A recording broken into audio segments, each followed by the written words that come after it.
5,000 years ago, before there was the police, before there was the criminal justice system, we needed God and we needed these moral scriptures to help us deter savage behavior.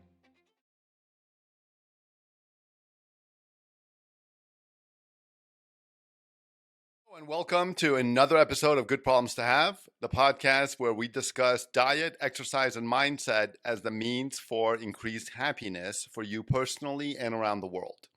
In this podcast, we are going to discuss alternatives to praying to God. Okay?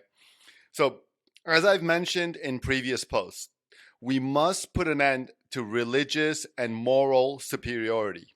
We must end dogma, otherism, and instead promote the rule of law. To do this, we must correctly contextualize religion and the concept of morality for what they are. Man-made inventions from thousands of years ago, which had the beneficial effect of pulling the human race from savagery and barbarianism into the era of civilization. That was the function of the Ten Commandments. That's what the Ten Commandments achieved. Changing the human race and the human condition from savagery to civilization. This was 5,000 years ago. In other words, the Ten Commandments, created by humans, not God, spawned civilization as we know it today. But the utility of religion and morality have been reduced substantially when contemporary societies invented judicial systems and judges. And by doing so, societies no longer need to refer to God and morals to deter savage behavior. Okay? Because the justice system takes over that role. It is the role of the justice system to create laws that are predominantly designed to deter and sometimes punish, but primarily deter illegal conduct or conduct that we as a society don't want, what otherwise called democratically created social laws or laws. So we have the judges to do that. We no longer need religion or this kind of fluid concept of morality to help deter savage behavior.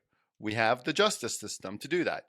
In other words, the only people who should judge in contemporary society are professional judges. If you're not a professional judge working within the scope of your professional occupation as a judge, then thou shalt not judge. Do not judge others and do not judge yourself. Nobody is better or worse than anybody else. Tonight, when you are praying for peace, I suggest that instead of praying to God, you pray to yourself. When you are praying for your children to be safe, pray to yourself to keep them safe. You can say things like, "Dear me, help me keep my family safe." You don't need to rely on God. Take personal responsibility for keeping them safe.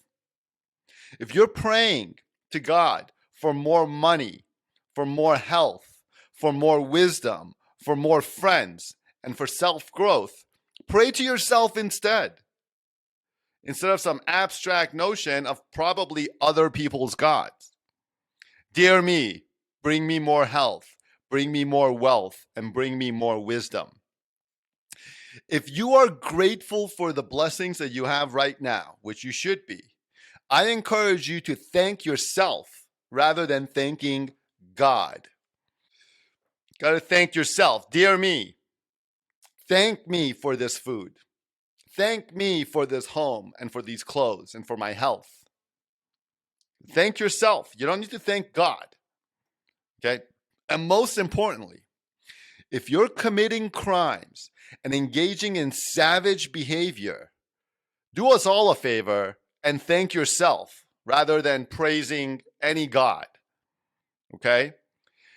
This reliance on God has made it so that we remove ourselves from the personal responsibility that we have in our own lives.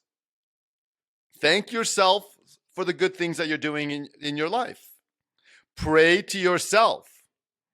And if you want to commit international war crimes, please do it for yourself. As I've stated several times, happiness requires optimization of our diets, our exercise, our physicality, and our mindset. It's a trifecta approach to happiness. And judgment, in my opinion, judging yourself and judging others is one of the most toxic things that you can do and completely contradictory to the notion of happiness. And religion is the foundation of all judgment.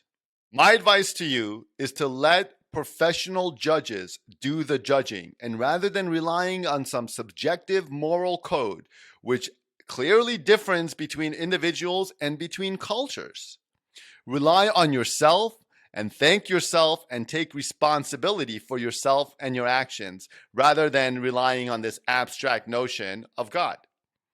And to be clear, one can defend their home and their land while also withholding judgment and having compassion for the invaders or intruders. If someone breaks into my house, I will defend my family. But at the same time, I have compassion and I have empathy for that intruder who has chosen or potentially fallen into such a lifestyle.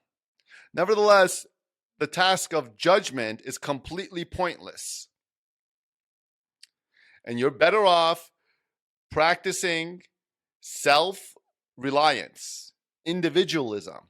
Celebrate yourself, thank yourself, pray to yourself, and stop abusing this concept of God, which had utility 5,000 years ago. Before there was the police, before there was the criminal justice system, we needed God, and we needed these moral scriptures to help us deter savage behavior.